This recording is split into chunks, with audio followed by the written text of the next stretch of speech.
मुक्ति कहे गोपाल से मेरी मुक्ति बताए, ब्रज रज उड़ मस्तक लगे मुक्ति मुक्त हो जाए।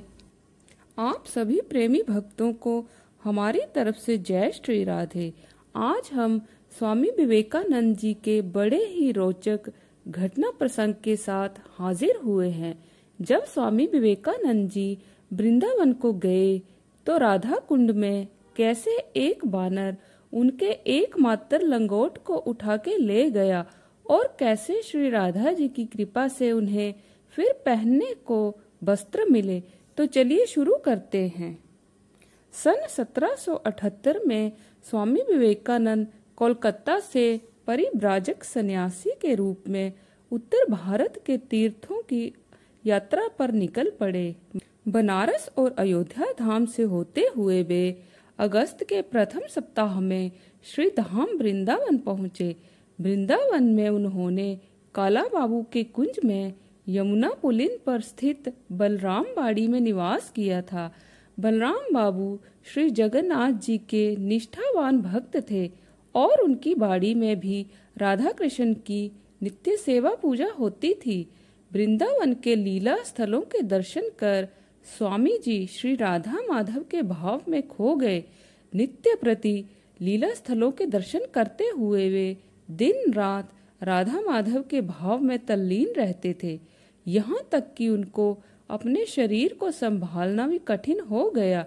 इस प्रकार वे 12 अगस्त से 20 अगस्त तक काला बाबू के कुंज में ही रहे। उसके बाद वे वृंदावन से बाहर के लीला स्थलों के दर्शन के लिए निकल पड़े। गोवर्धन पहुंचकर स्वामी जी ने निर्भरा भक्ति साधना का प्रण लिया। उन्होंने निश्चय किया कि वे अयाचक भाव से रहेंगे और यदृच्छा से कुछ भी मिल जाएगा उसी से क्षुधा शांति करेंगे। एक दिन उन्हें कुछ भी भिक्षा प्राप्त नहीं हुई और वे शारीरिक दुर्बलता का अनुभव करने लगे। भूख से पीड़ित किंतु अयाचक व्रत वे राधा गोविंद का नाम स्मरण करते हुए विचरण कर रहे थे। अचानक उन्होंने पीछे से एक आवाज सुनी, हे साधु, हे साधु। परंतु स्वामी जी ने पीछे मुड़कर नहीं देखा। जब उन्हें वह आवाज अपने निकट आती प्रतीत हुई तो वे आगे की ओर दौड़ने लगे ताकि उन्हें कोई पकड़ न ले। स्वामी जी को आवाज जब एकदम पीछे सुनाई दी, मैं तुम्हारे लिए कुछ खाने को लाया हूँ, तो वे और भी अधिक तेजी से दौड़े। किंतु एक व्यक्ति उनके पास आ गया और उन्हें कुछ खाद्य पदार्थ देकर बिना कुछ बोले चुपचाप चला गया। आनंद विह्वल हुए उस निर्जन प्रदेश में गोविंद की करुणा का स्मरण करके उनके नेत्रों में प्रेमाश्रु छलक आए। गोवर्धन से वे राधा कुंड की ओर बढ़े।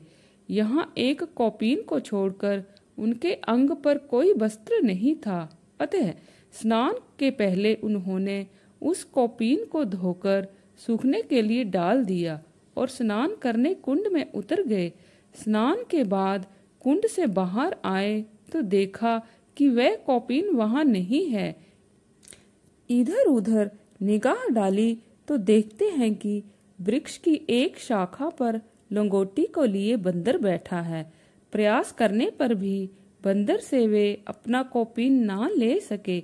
ऐसी स्थिति में राधा रानी के प्रति अपना स्वाभाविक रोष प्रकट करते हुए उन्होंने निर्णय कर लिया कि अपनी लज्जा रखने के लिए वे इस घोर जंगल में ही अपना प्राण त्याग देंगे। जब वे इस उद्देश्य से जंगल की ओर जाने लगे, उसी समय एक व्यक्ति एक नया गेरुआ वस्त्र और कुछ खाद्य पदार्थ लेकर आ गया और उसे ग्रहण करने हेतु आग्रह करने लगा।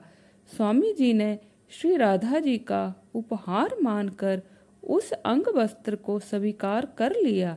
उसके बाद वहां से चलकर अब वे कुंड के पास आए तो देखते हैं कि कौपीन सुखाने के लिए जहां डाला था वह वहीं वैसा ही रखा हुआ है। इस घटना से उनका ये दृढ़ विश्वास हो गया कि भगवान का वरद हस्त सदैव उनकी रक्षा करता है। स्वामी जी श्री राधा जी का कृपा कटाक्ष पाकर आह्लादित हो गए। तो आज के लिए इतना ही। कल पुनः आपसे भेंट होगी। तब तक के लिए जय श्री राधे।